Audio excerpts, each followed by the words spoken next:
What is 0.005% as a fraction in simplest form?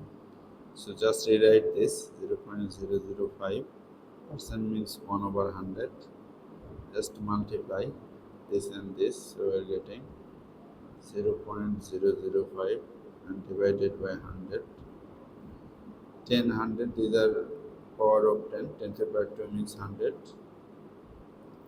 To divide this decimal by power of 10, just count the number of zeros and move the decimal from right to left equal to the number of zeros. Number of zeros 2, so you have to move decimal point right to left 2 places, 1 plus 2 plus.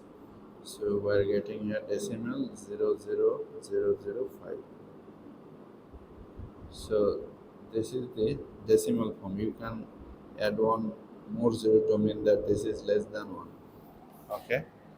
Now you need to convert this decimal to fraction. So you need numerator and denominator.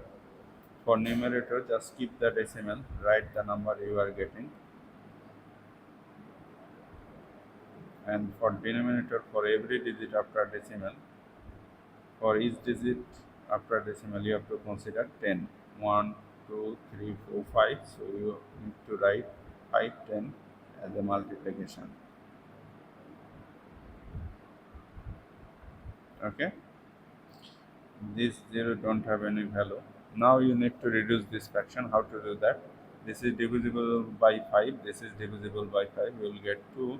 You will get 1. So you are getting 1 over this. 1 times 1 times 1 times 1 means 1. And 1, 2, 3, 4, 0, 2. Now multiply 2 times 1 means 2. Add 4 0. So you are getting here 1 over 20,000. This is the answer.